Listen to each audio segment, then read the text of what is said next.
Hi friends, and welcome back to my channel. So during these past few weeks, we have been preparing for upcoming birthdays, and I asked my little sister what she wanted me to make her for her birthday, and she said cinnamon rolls, but I didn't have any yeast, and this very recipe is what saved me.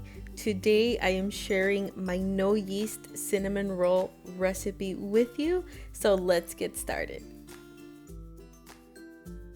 The list of ingredients includes all-purpose flour, butter, sugar, cinnamon, salt, milk, vinegar, brown sugar, baking powder, and vanilla extract. Don't forget that the full list of ingredients and measurements will be in the description box below. And the first thing we need to prepare is our buttermilk. So I am adding the vinegar to the milk first, and I'm going to set it aside for later so we can just let it react. To a mixing bowl, I'm adding in my all-purpose flour and my sugar. I'm also adding in my baking powder and my salt.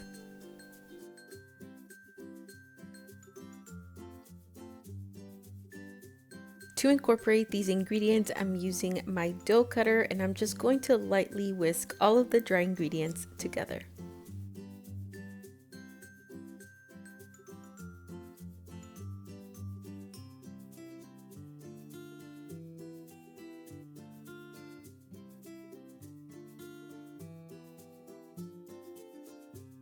Next, I'm adding in the butter, and make sure that when you add in the butter, your butter is cold and that it is cut into small squares. The smaller the squares and the colder your butter is, the better for this dough. And I'm simply going to take my pastry cutter and I'm going to cut the butter into the flour. If you don't have a pastry cutter, you can also use a fork for this part of the recipe.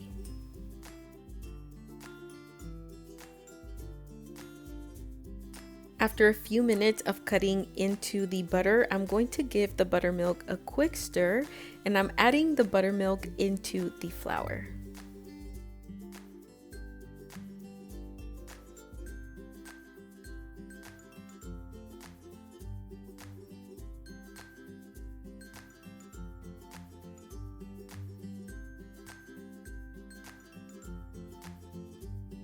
For this next step, I'm using a spatula just to lightly mix in the liquid ingredients with the dry ingredients before our next step.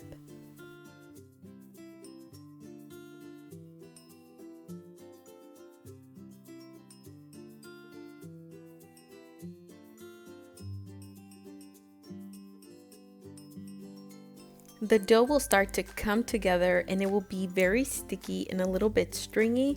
This is completely normal. So what I'm going to do is flour a non-stick surface, and I'm going to knead my dough by hand until it comes together.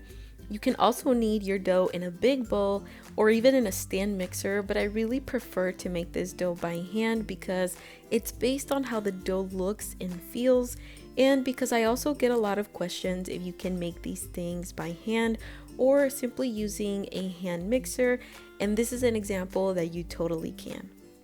So I'm going to slowly incorporate the flour on the surface into the dough, and I'm going to continue to add more and more flour until my dough no longer sticks to my hands.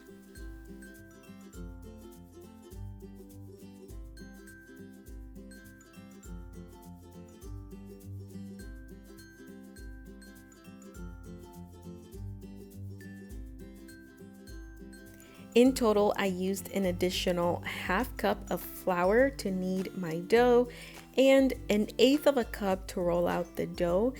This may vary depending on how humid it is where you live, and I will also add more notes on this in my written recipe on my website, so be sure to check out the blog posts for all of those substitutions or any notes that I have regarding this dough.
When your dough is ready, you're going to notice that it no longer sticks to your hands or to the surface, and you're going to feel that it's a little bit cold, and you're going to see a little bit of air pockets. That is exactly what we are looking for in this dough, and that means that your dough is ready.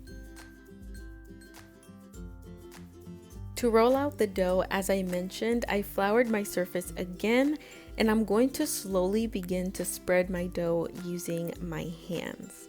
So since my goal is to roll it out in a rectangle, I'm going to slowly push the dough the long way and then gently to the sides. And basically what this is doing is this is to help me when I go to roll out the dough with the rolling pin. If your dough starts to lose its shape, you can simply reshape it with your hands at any point. And in the end, my rectangle measured 12 inches the long way by 9 inches wide.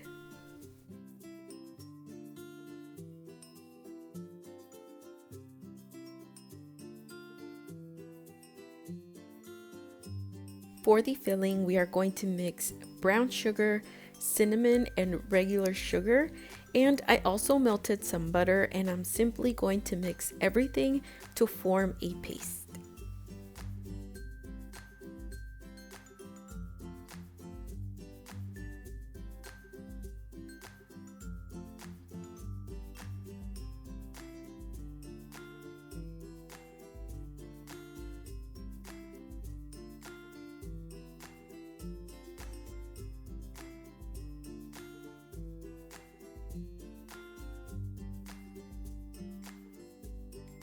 At this point, I'm also going to add in my vanilla for a little bit more flavor in the paste.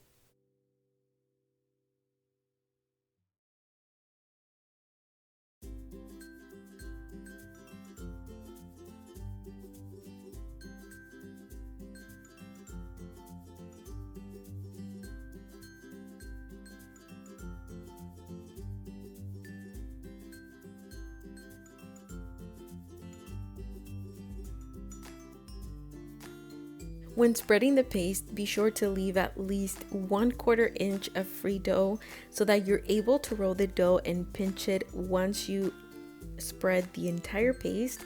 And basically what we're doing here is with a spatula, I'm simply going to spread the paste until it's not crumbly, but basically what we are trying to achieve is to get this paste right into the dough, and you'll notice after a few minutes that the paste will start sticking onto the dough, so don't stop until you achieve that.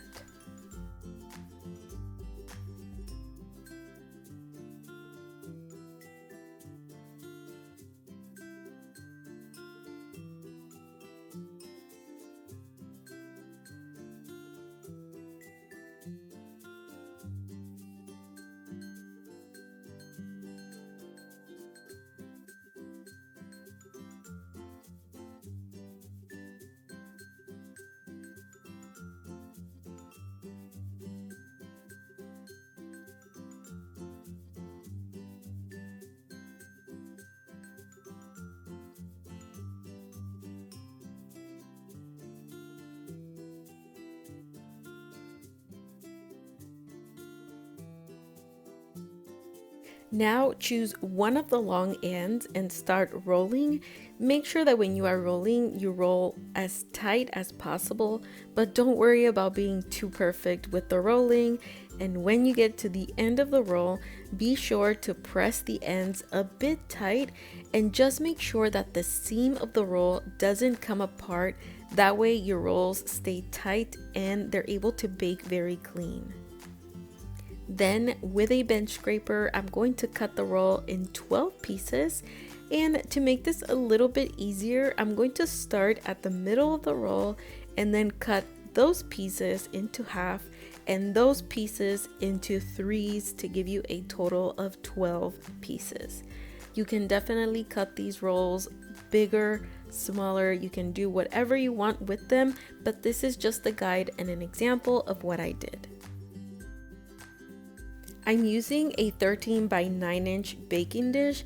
However, since these rolls don't expand too much, I found it a bit too big for this recipe, so I ended up doubling the recipe and added another 3 rolls to this dish. If you're baking the recipe as it is, I suggest baking it in a 10 by 6 dish so that your rolls expand to their capacity, but so that your dish also fills up entirely and doesn't look too empty. I also prepared this dish with nonstick baking spray, and in the meanwhile, I preheated my oven to 350 degrees Fahrenheit and I baked my rolls for 35 minutes.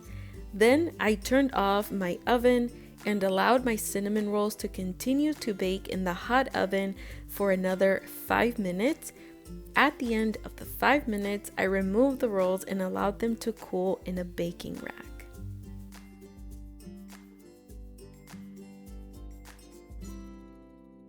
While the cinnamon rolls bake, I'm going to make my cream cheese frosting. And for this frosting, I'm going to need cream cheese and butter. And first, I'm going to mix both of these ingredients just to soften them up a little bit.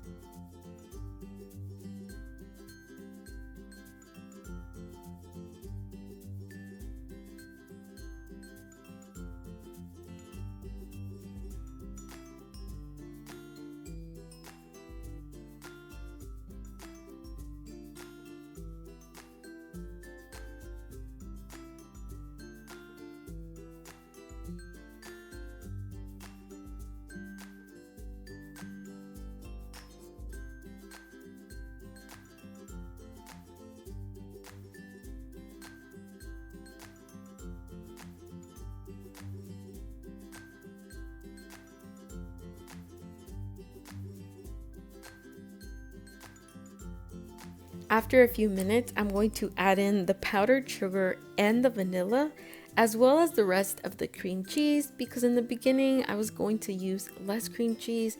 I decided to just use it all because I didn't want to put this big container with this little amount of cream cheese away. But anyway, the actual recipe will be in the description box below and in my blog, so don't worry. I also added a little bit of milk, and I'm just going to mix until all of these ingredients incorporate and this becomes a little bit softer and a little bit fluffy.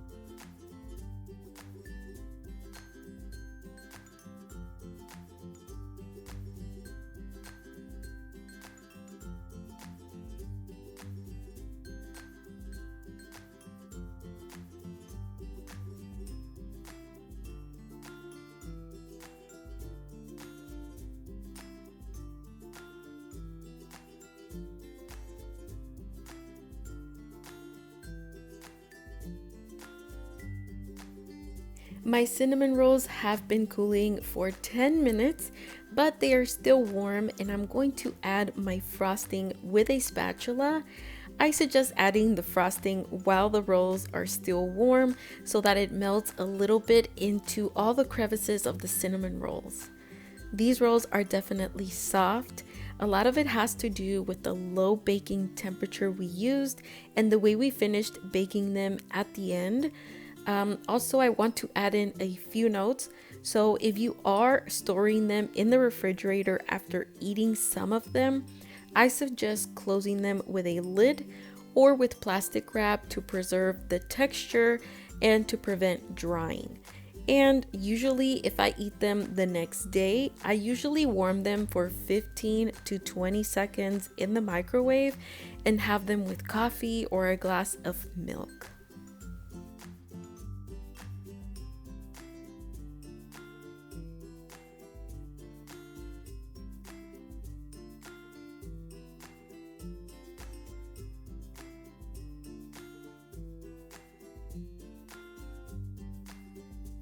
Here's a closer look at how the cinnamon rolls look when you take them out of the baking dish. As you can see, they look very moist. They're not as big and fluffy as normal yeasted cinnamon rolls, but as you can see here, they're very soft when you go to cut them, and they are very delicious. I really hope that you enjoyed this recipe. I hope that you give it a try. If you do, don't forget to tag me on Instagram or Facebook. Thank you so much for watching this video. Don't forget to leave a comment, subscribe to the channel before you go, and give this video a big thumbs up, share it with a friend, and I'll talk to you next time. Bye!